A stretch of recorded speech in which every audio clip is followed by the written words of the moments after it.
Oh, I love listening to you speak. It's like being in a film. Thought you would see what I see. I chose bullying as the topic. Well, I didn't kind of choose it, it just chose me kind of thing. And I think because I'd been bullied at school and it was really traumatic for me, it was awful. And I'd never really dealt with it. And so I think I used this opportunity to really explore why it happened, why it happens, and just to really kind of exercise it out of myself, I think. But also it's something that's, people are still bullied now. I think actually bullying's worse now because you can get cyberbullying as well. So, when I was at school, it hopefully stopped when you got home. But now it's 24/7. You can wake up in the night and find something written awful on your wall. So yeah, I think it's something that never goes away, and it really defines us as people and can affect us, for a really long time. When I was being bullied, I felt as though there were no adults around, and also I think it's because bullying's very shameful. You feel really shamed when you're being bullied, so you don't want to admit it to anyone. So it takes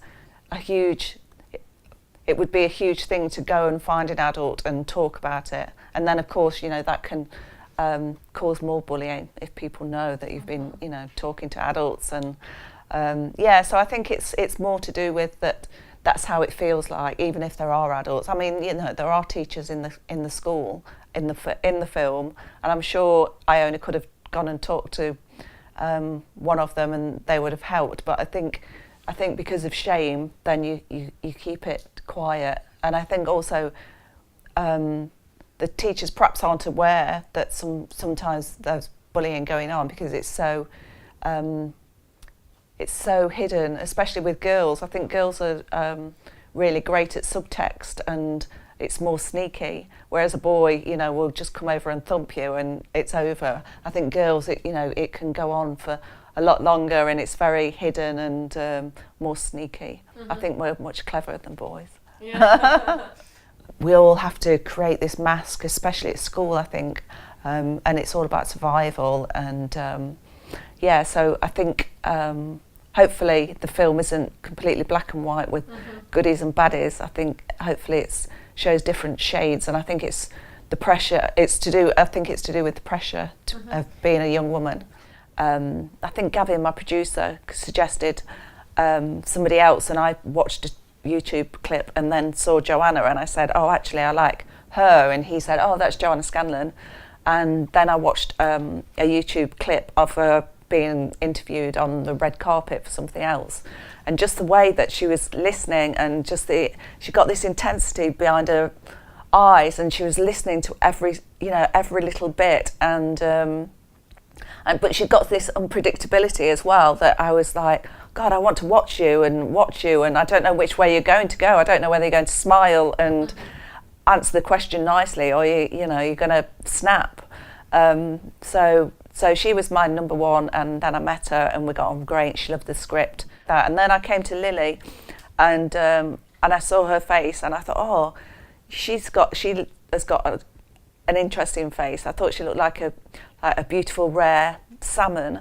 But I thought, oh, she doesn't look like Iona, because in my head, Iona has got really dark hair, and of course Lily's a redhead. But I pressed play anyway, and then as she was doing this little improvisation as Iona, I was like, oh, God, you are Iona. And she got this aura, and she got this fairy tale quality. I think hopefully it's getting better, and it's less common for a woman to be a director, but I think it's still, the statistics are still really shocking, and it's really low. So I don't know what it's like to be a male director, so I don't know how to compare what it would be like, because I am female. All I know is that I think women, we've all got to try and change that.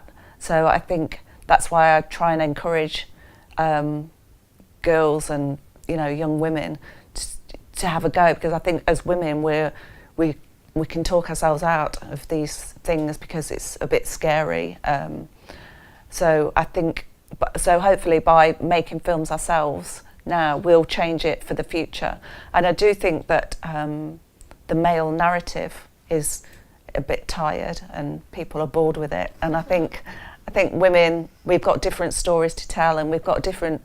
I think there's a more female grammar as well in films, and I think that you can do things a bit different. You don't have to do the 3-act structure or the hero's journey, and so yeah, no, I'm hoping that lots of women are going to start making films, and then that's going to be a normal thing, and then people will say, oh, then you're a director, you're not a female director.